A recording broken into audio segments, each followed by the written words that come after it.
കഴിഞ്ഞ ദിവസം ഇടുക്കി ജലവൈദ്യുത പദ്ധതിയുടെ ഭാഗമായുള്ള Moolamattom power house shut down ചെയ്യാൻ പോകുന്നു എന്ന വാർത്ത വന്നിരുന്നു. ആ വാർത്ത പുറത്തു വന്നതിന് പിന്നാലെ സംസ്ഥാനം ഇരുട്ടിലാകാൻ പോകുന്നു, വൈദ്യുതി നിലയ്ക്കാൻ പോകുന്നു എന്ന തരത്തിലുള്ള വാർത്തകളൊക്കെയായിരുന്നു പുറത്തേക്ക് വന്നത്. എന്താണ് അതിൻ്റെ നിജസ്ഥിതി എന്ന് പരിശോധിച്ച് വരേണ്ടതുണ്ട്. ജോസിൽ സെബാസ്റ്റ്യൻ കൂടി ചേരുന്നു. ഗുഡ് മോർണിംഗ് കേരളത്തിനൊപ്പം. Josil, good morning. Avanisha, good morning. Moolamattom power house shut down ചെയ്യാൻ പോകുന്നു, അടച്ചുപൂട്ടാൻ പോകുന്നു, ഇനി മുതൽ സംസ്ഥാനത്ത് വൈദ്യുതി ലഭിക്കില്ല, നമ്മളെല്ലാവരും ഇരുട്ടിലാകും എന്നൊക്കെയായിരുന്നു പല മാധ്യമങ്ങളും വാർത്ത നൽകിയത്. അങ്ങനെയാണോ യഥാർത്ഥത്തിൽ സംഭവിക്കാൻ പോകുന്നത്? എന്താണ് അതിൻ്റെ വസ്തുത?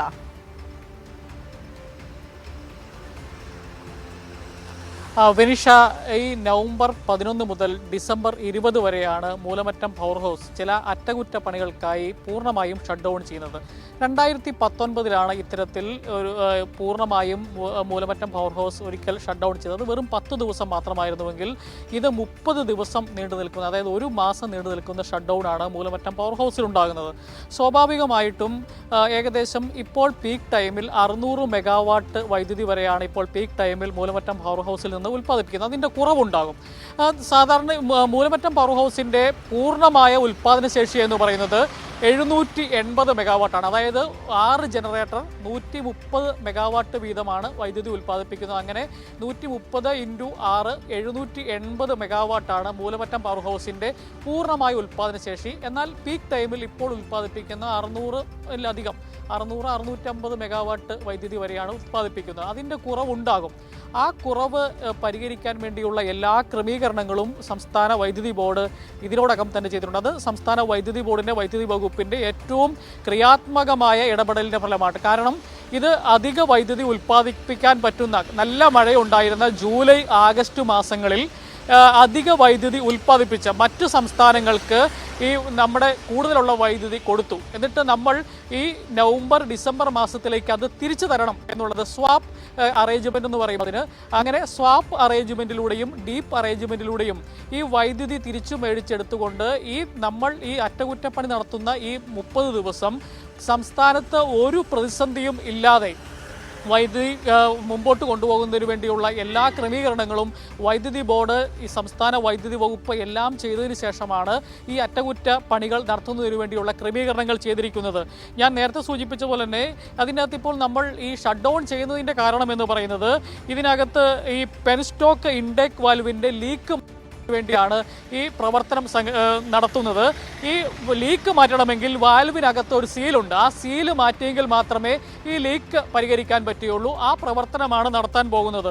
അതിനായിട്ട് ആദ്യം ഈ ടണലിലെ, അത് പെൻസ്റ്റോക്കിലെ ജലം പൂർണ്ണമായും നീക്കം ചെയ്യണം. അതിനുവേണ്ടി ആദ്യം തന്നെ കുളമാവിൽ, അതായത് ഈ ടണലിലേക്ക് വെള്ളം കടന്നു വരുന്ന കുളമാവിൽ അതിൻ്റെ ഗേറ്റ് അടയ്ക്കും. അങ്ങനെ വെള്ളം അവിടെ തടഞ്ഞു നിർത്തും. അതിനുശേഷം ഈ ടണലിലെ ജലം പൂർണ്ണമായിട്ടും ഒഴിവാകുന്നതിന് വേണ്ടി ഒരു 2-3 ദിവസം വരെ എടുക്കും എന്നുള്ളതാണ് KSEB കണക്കാക്കുന്നത്. അതിനുശേഷം ഈ വാൽവ് ഉയർത്തണം. അവിടെ നിന്ന് ഏകദേശം 50 ടൺ വീതം ഭാരം വരുന്ന 2 വാൽവുകളാണ് ഉയർത്തേണ്ടത്. അതായത് അതിൻ്റെ ഓരോ ഘട്ടമാണ് പറഞ്ഞു വന്നത്. അതായത് ഈ ടണലിലെ ജലം പൂർണ്ണമായി നീക്കം ചെയ്ത് ഈ കുളമാവിലുള്ള ഗേറ്റ് അടച്ച് ടണലിലെ ജലം പൂർണ്ണമായി നീക്കം ചെയ്യുന്നു. അതിന് 2-3 ദിവസം എടുക്കും. അതിനുശേഷം ഈ വാൽവ് ഉയർത്തി അതിൽ നിന്ന് സീൽ വേർതിരിപ്പിക്കുക, അത് ഓപ്പൺ ചെയ്യുന്നതിന് വേണ്ടി തന്നെ, അത് പുറത്തെടുക്കുന്നതിന് വേണ്ടി തന്നെ ഏകദേശം 5 ദിവസത്തെ പ്രവർത്തനമുണ്ട്. അങ്ങനെ ഒരു മാസത്തോളം ഏകദേശം ഈ പണി പൂർത്തിയാക്കാൻ പറ്റും എന്നുള്ളതാണ് KSEB കണക്ക് കൂട്ടുന്നത്. അതിനുവേണ്ടിയുള്ള എല്ലാ വർക്ക് അറേഞ്ച്മെൻറ്റ്സും, അതിനുവേണ്ടിയുള്ള തൊഴിലാളികളെയും അതിനുവേണ്ടിയുള്ള എല്ലാ സംവിധാനങ്ങളും KSEB ഒരുക്കിയിട്ടുണ്ട്. ഏതായാലും ഈ തകരാറ് പരിഹരിച്ച് മാത്രമേ മുമ്പോട്ട് പോകാൻ പറ്റുള്ളൂ. കഴിഞ്ഞ ജൂലൈ മാസത്തിൽ ഈ പ്രവർത്തനം നടത്താൻ KSEB തീരുമാനിച്ചാണ്. പക്ഷേ അന്ന് ശക്തമായ മഴ പെയ്യുകയും റൂൾ കർവ് വളരെ താഴ്ന്നു നിൽക്കുകയും ചെയ്തുകൊണ്ടാണ് അന്ന് നടത്താതിരുന്നത്. പക്ഷേ ഇപ്പോൾ ഈ നവംബർ 20 റൂൾ കർവ് 2400 അടിയിലേക്ക് KSEB നടത്തുന്നത്. ഈ കാലയളവിൽ വൈദ്യുതി സംസ്ഥാനത്ത് മുടങ്ങാതിരിക്കാനുള്ള എല്ലാ ക്രമീകരണങ്ങളുമാണ് സംസ്ഥാന വൈദ്യുതി ബോർഡ് ഏർപ്പെടുത്തിയിരിക്കുന്നത്. അതിനുവേണ്ടിയാണ് ജൂലൈ ഓഗസ്റ്റ് മാസങ്ങളിൽ ഇടുക്കി അണക്കെട്ടിൽ നിന്ന് അധിക വൈദ്യുതി ഉൽപ്പാദിപ്പിച്ച് പഞ്ചാബ്, മധ്യപ്രദേശ്, ഡൽഹി തുടങ്ങിയ സംസ്ഥാനങ്ങൾക്ക് നമ്മൾ വൈദ്യുതി അങ്ങോട്ട് കൊടുത്തു. അത് ഒരു കരാറിന്മേലാണ്. അതായത് നമ്മൾക്ക് ഈ നവംബർ ഡിസംബർ മാസത്തിൽ ഈ വൈദ്യുതി തിരിച്ചു തരണം എന്നുള്ള കരാർ ഉണ്ടാക്കിയിട്ടാണ് വൈദ്യുതി അവർക്ക് കൊടുത്തത്. അതിന് സ്വാപ്പ് അറേഞ്ച്മെന്റ് എന്നാണ് പറയുന്നത്. അങ്ങനെ സ്വാപ്പ് അറേഞ്ച്മെന്റിലൂടെയും ഡീപ്പ് അറേഞ്ച്മെന്റിലൂടെയും ഈ വൈദ്യുതി നമ്മൾ തിരിച്ചു മേടിക്കുകയും സംസ്ഥാനത്ത് വൈദ്യുതി പ്രതിസന്ധി ഉണ്ടാകാത്ത രീതിയിൽ ഈ ക്രമീകരണങ്ങളെല്ലാം നടത്താനുമാണ് KSEB തീരുമാനിച്ചിരിക്കുന്നത്. അങ്ങനെ കൃത്യമായ മാനേജ്മെന്റിലൂടെ സംസ്ഥാനത്ത് ഒരു തരത്തിലുള്ള പവർ ഷട്ടിങ്ങോ മറ്റ് ലോഡ് ഷട്ടിങ്ങോ അങ്ങനെയുള്ള വൈദ്യുതി നിയന്ത്രണങ്ങളോ ഇല്ലാതെ തന്നെ ഈ മൂലമറ്റം പവർ ഹൗസിലെ ഈ ലീക്ക്, അതായത് ഇൻടേക്ക് വാൽവിലുള്ള പെൻസ്റ്റേക്ക് ഇൻടേക്ക് വാൽവിലുള്ള ഈ തകരാറ് പരിഹരിച്ച് വീണ്ടും പൂർണ്ണ സജ്ജമാക്കുന്ന വേണ്ടിയുള്ള പ്രവർത്തനമാണ് KSEB ചെയ്യുന്നത്. ഫിനിഷ. യെസ്, അതുതന്നെയാണ്. ഏതായാലും ജോസിൽ പറഞ്ഞതുപോലെ സംസ്ഥാനം ഇരുട്ടിലാകുന്ന ഒരു സ്ഥിതിവിശേഷമില്ല. അത്തരത്തിൽ വ്യാജ വാർത്ത കൊടുത്ത് സംസ്ഥാനത്തെ ഏതെങ്കിലും രീതിയിൽ വൈദ്യുതി മുടങ്ങുന്നോ, കഴിഞ്ഞ 10 വർഷമായി സംസ്ഥാനത്ത് വൈദ്യുതി മുടങ്ങിയിട്ടില്ല എന്നുള്ള സാഹചര്യം നമ്മൾക്കറിയാം. പവർ കട്ട് ഉണ്ടായിരുന്ന ഒരു കാലമുണ്ടായിരുന്നു നമ്മൾക്ക് എല്ലാവർക്കും. ആ പവർ കട്ടിൽ നിന്ന് ഇന്ന് എല്ലാ സമയവും മുഴുവൻ സമയവും വൈദ്യുതി ലഭിക്കുന്ന രീതിയിലേക്ക് സംസ്ഥാനം ഏത് രീതിയിൽ മാറി എന്നുള്ളത് ചിലർക്കെങ്കിലും മനസ്സിലാവും. അത് മനസ്സിലായിട്ടും മനസ്സിലായില്ല എന്ന് കണ്ടില്ല എന്ന് നടിക്കുന്നവരുമുണ്ടാകും.